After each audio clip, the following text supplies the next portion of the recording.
let's stay with some business news, but has a real effect on our wallets. There's going to be some relief at the pumps from tomorrow. We told you earlier, if you were thinking about filling up today, we would normally say do that before it goes up. But actually the petrol price, the fuel price is actually going down at midnight tonight. So maybe hang on if you can until tomorrow. The Automobile Association's Layton Beard, spokesperson, joining us.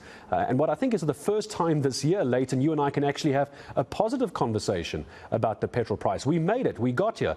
Fuel is coming down. Why has this happened? Yeah, I mean, certainly, Gareth, the fact that fuel is coming down, I think, is very good news for consumers across the board, not only for motorists. And, even though 75 cents is going back to the general fuel levy, it is still a significant decrease. And it really is all to do with the lower price of international oil. The Rand US dollar exchange rate offsets some of those gains, unfortunately. But the weakness of the oil price really has contributed significantly to this decrease that we're going to see coming into effect at midnight tonight. So it really is very good news. It really is. And what does the crystal ball of Layton Beard say? Could we get another one of these in September, October, maybe just ahead of December holidays? What are you suggesting? What's the numbers telling you? Yeah, Gareth, if I had the answer to that, I'd have 100 lottery tickets already bought, or maybe even just one. But it's so difficult to determine, because the factors that influence the fuel price, are so volatile over a month period, the international oil price and the Rand US dollar exchange rate. It's very difficult to predict what's going to happen in a week's time, let alone in a month's time. Yeah. I think, obviously, we would like to see this positive trend continue. And today we saw oil again under $100 a barrel for Brent crude, which is certainly very good news. And if that's indicative of the way the prices are going, then it does have a lot of positivity for local consumers. So the outlook, I think, is positive. We'll have a much clearer picture towards the middle of August of exactly what the picture is going to look like going into September. But it looks positive.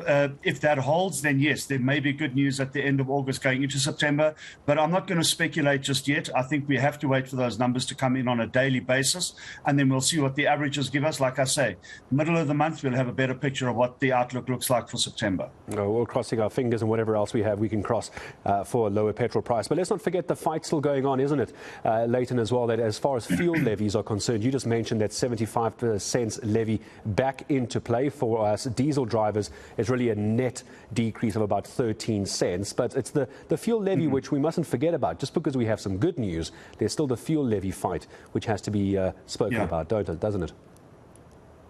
Well, look, I mean, Gareth, we've said this all along, that even though the fuel price decreases, we mustn't take our eye off the biggest prize. And the biggest prize is, for us, a total and wholesale review of the fuel price and its structure and its components, and an audit of all of those components to determine whether they're still necessary, accurate, and applicable. And we will continue to push for that because, there may be months when the fuel price goes up again, and then everybody says, well, we have to relook at the fuel price and how can we mitigate against rising prices. Now, our view has been very consistent in terms of the fuel levy, that if you were to scrap it in its entirety, government would simply look for other ways to tax South Africans. They may increase existing taxes or they may create new taxes. So it would be counterproductive to take that tax away. There are other taxes. The Road Accident Fund levy is one that we think can be reviewed with a view to bringing that down. Obviously, that's quite reliant on improving the road safety situation in South Africa and reducing our reliance or over-reliance on the RAF in the first place, but it needs to go hand in hand with a complete review of the fuel price. And we think until that happens in an open, transparent manner, we're not getting any further down the line in finding these things that mitigate against the rising fuel costs. And I don't think I've had a chance to ask you this, Layton, since the announcement was made. Talk to me, if you can, about this deregulation. I think it's of 93 octane. What exactly does that mean? Does it essentially mean that for 93 octane, if it were to happen, petrol stations can charge whatever they want, high or low? It opens up the competitive market, doesn't it?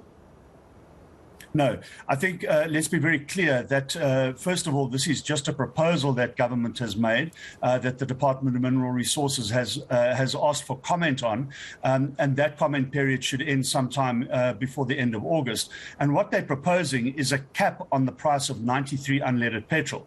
What that would mean is that they would publish a price for argument, 26 Rand a litre, and you couldn't sell it for more than that. You could obviously sell it for less than that if you were a retailer.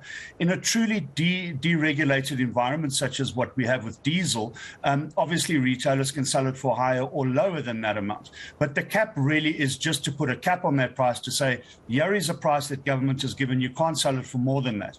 Now, there are very many pros and cons either way. Fuel retailers will tell you that deregulation will harm their industry. And that it's a con, definitely, and that it's not going to be the silver bullet that everybody thinks it is. From our perspective as the AA, we are a champion of the consumer in South Africa. So anything that is going to benefit the consumer at the end of the day is obviously something we endorse and support. But I think we do need a bit more information on exactly what this what this price cap that government is suggesting entails, and exactly how they plan to implement it. I think it's still early days in that conversation. Bottom line for us, though, is that if it benefits the consumer, it's something that we endorse. Oh, of course it would. No doubts at all. Layton Beard, appreciate it. Thank you very much. Some good news. Finally, Layton and I get to have a good conversation about fuel. Midnight tonight. Please don't go and fill up now. If you can avoid it, like I said, you're going to get a bit more fuel, a bit more bang for your buck, if you will, if you can hang on until tomorrow. So